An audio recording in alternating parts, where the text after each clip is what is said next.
من توفير العلاج ل5 شباب يعانون التخلف العقلي بعد تفاقم حالتهم جراء وقف تعاطي المسكنات ومعاناة الأب من البطالة. ويعاني 5 بالغين في العائلة من التخلف العقلي والعدوانية في معاناة إنسانية بدأت منذ قطع رواتب رب الأسرة بسبب الاجتثاث واستمرت حتى هذا اليوم. حسين الخزعلي والتفاصيل.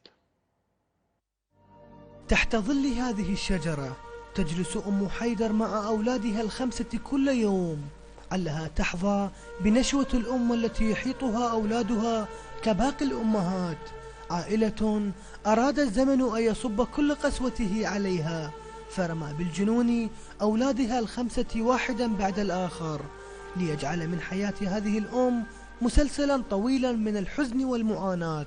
وما يزيد هذا الألم هو أن سوء حال هؤلاء الأولاد قد يصل لحد يضطر معه الأهل لتقييدهم اتقاء عدوانيتهم، مشهد يثير شفقة الغريب، فما بالك بالوالدة الحنون. عرضت سنة مرت علينا أكو طعام مسمم واللحوم تسممت، وأنا بحالة حمل بالبيت هاي هسه المعاقة، صارت البيت حملها أذاني بالحمل، وإحنا قطعنا الغذاء ذاك المزين، قمنا نجيب غذاء على حسابنا نشتري، فمن جبتها صارت عندها البت بعظامها رشفة وما تمشي 6 سنوات. تمرضت شوية شوية، صرت من اتمرض أصير أرجف رشفة بالحمل، فيصير عندي صار هذا الولد ربيع حتى تشوفه بعينك نفس الشلل ونفس العقل وما ناقص عن أخته شيء.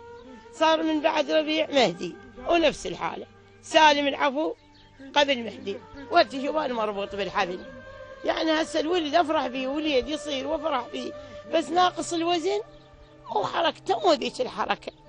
افرح قلت بركة الله من يمشي يصير زين، بركة الله من يصير 5 سنين يصير زين، 6 سنين انا ترجى رب العالمين. البيت نفسي تقسمناه في سبيل لا يأذون اطفالنا، وهات تشوف الربط هذا، يعني هذا بعض مرات تجي حالات يأذي، يطيق ويفشخ ويعتدي على الآخرين.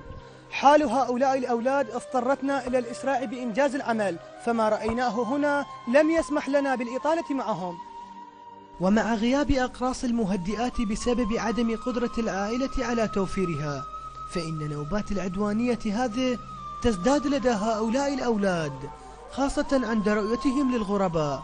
العائلة هذه وبدلا من أن تلقى دعما واهتماما حكومي، قوبلت بموقف حكومي زاد معاناتها، حين قامت الجهات الحكومية بإيقاف راتب والدهم لأسباب واهية.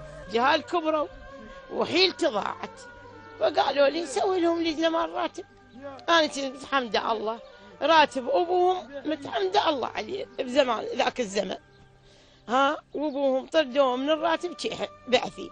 هاي هي الرجال لا مسوي ذني لا دفت شيء. من إحدى زوايا النسيان في محافظة المثنى، حسين الخزعلي، الشرقية نيوز. نذهب إلى موضوع آخر، حيث اختارت المفوضية العليا للانتخابات في العراق أكثر من 200,000 موظف للعمل بمراكز الاقتراع خلال انتخابات مجالس المحافظات المقرر إجراؤها في نيسان المقبل. وقال رئيس لجنة القرعة حيدر الجبوري خلال القرعة إن القرعة أسفرت عن اختيار 228,000 موظف بعد أن تم توزيع الكوادر التدريسية والتربويين، مشيرا إلى أنه تم استبعاد 18 شخصا من المرشحين للانتخابات ومتقدمين للعمل كموظفين في مراكز الاقتراع، فضلا عن استبعاد 154 موظفا من الذين صدرت بهم قرار مجلس المفوضين من الذين كانت عليهم مؤشرات سلبية في الانتخابات السابقة. 228 ما يقارب 228,000